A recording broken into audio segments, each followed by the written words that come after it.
Hello, everyone. Welcome to another episode of Matters That Matter.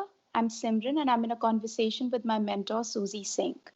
So, Susie, I think all of us have situations in our lives or relationships where we need to have difficult conversations sometimes.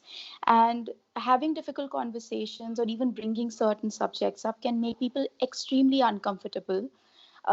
It can make people feel scared and it can bring up a need to avoid these conversations in our lives. So, today, can you walk us through how we can have difficult conversations in our lives in a way that other people listen to us without shutting us out? Yes, Simran, it can be indeed daunting, particularly if you've had a meltdown or a breakdown with a person and now you need to go back and make up. Those can be really difficult situations. And Yeah. sometimes they're just, you've been wanting to become a difficult topic, which you know may be controversial, and you hesitate doing that.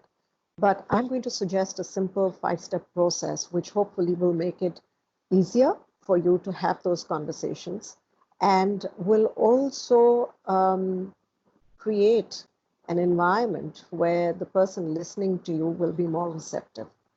So, first things Mhm. first is it's very important to schedule this conversation. It needs to be, you need to set a time. The other person needs to be in a receptive and calm mood, and you need to be composed also. So, Yeah. being calm and being prepared for this conversation is very key. You may need to rehearse the points that you need to bring up so that you don't become agitated or you don't become upset about the things that you're saying, because this has to be a loving conversation. So that backdrop in your head needs to be very clear. The Right. second thing is that when you go to meet the person, it's important to preamble the conversation with a clear understanding or your intention for the conversation. Ideally, it's best to say that I want you to know that this is about me. This is in Hmm. no way a reflection about you. Yeah. But during the course of our conversation, I will request your understanding. In case I begin to sound like I am upset, please do point it out to me. And if at Hmm. any point in time you feel that I'm saying something that upsets you, I would like you to give me that feedback when I have finished sharing what I've done. Please Right. listen to me, hear Hmm. me out, and then we can discuss your concerns. So can you see how you preambled? You've established a few points. What you've told them Hmm. is, I'm not here to have a fight. I'm Hmm. not here to upset you. Yeah. I am not putting you on the mat. I'm Hmm. here because something is disturbing me. This is about me. Now, this preamble immediately brings forth their understanding. You know, it's like saying, it's like a little Yeah. child telling a parent, don't get upset with me and I will tell you the truth, right? Hmm. So Yeah. it's set a backdrop. Hmm. Step 3, which is really the meat of the conversation, this is an important one. And you need to follow the rule of 3 when you follow step 3. The rule of 3 is there are 3 errors you shouldn't make. The first error, don't blame when you are discussing your problem. Hmm. Very often, you know, when we are just in a conversational approach, it's human tendency to turn around and say, you upset me yesterday. Hmm. Yeah. Instead, tie the approach. Always try and start with the words, I felt upset yesterday. Right? Now you Hmm. can immediately see Right. that if I say, you upset me, the other person is immediately going to become defensive. Defense. Yeah. But if you're saying, I felt upset, then he's Hmm. curious to know what triggered you, Hmm. right? The Right. second thing, so that's make sure you do not make the error of blaming. Hmm. The second one is do not shame the person. That's the second error you need to be careful of. So Hmm. if you say, you were very harsh with me yesterday, that is Yeah. blame, right? Hmm. Yes. Uh, I felt hurt yesterday. Hmm. Now, you can see how the second one is so much softer. It is actually asking and seeking for the empathy and the understanding of the other person, right? Right.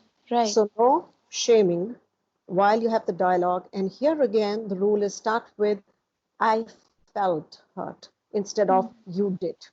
Hmm. And the third one is do not judge.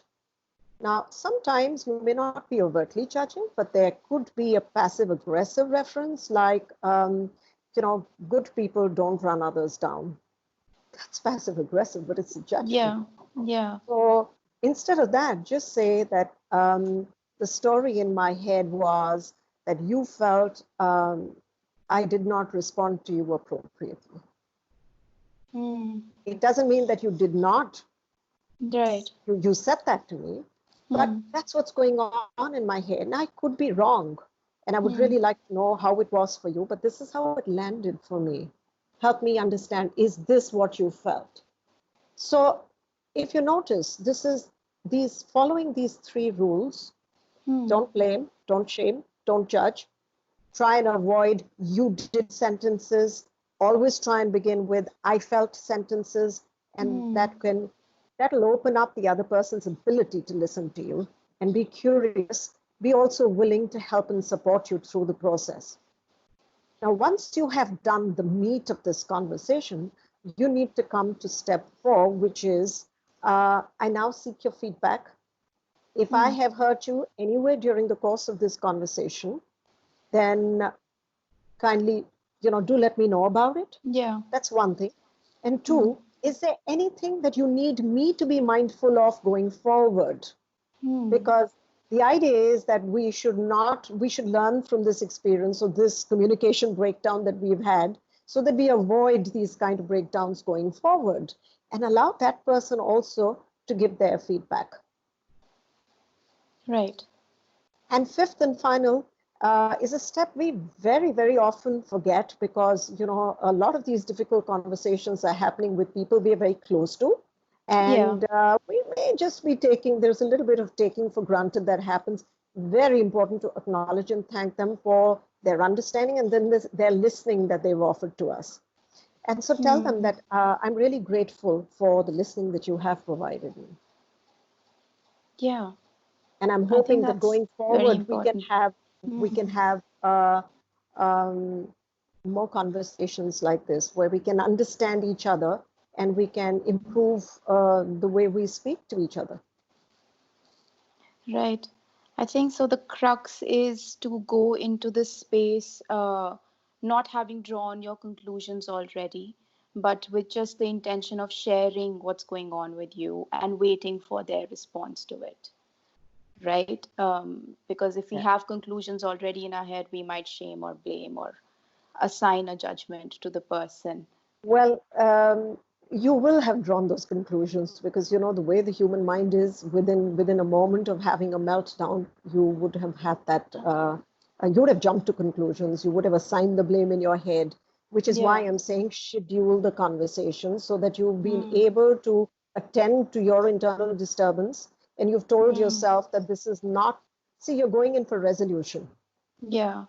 and you need to feel. You can't pretend not to blame if you are actually blaming them inside. So it's important to first resolve those conflicts within us before we approach the other person. Yes, it's important for us to know that this relationship is important to me. I want to be able to just let them know how I felt about this. There may Hmm. be things there that they may not be sensitized to about me.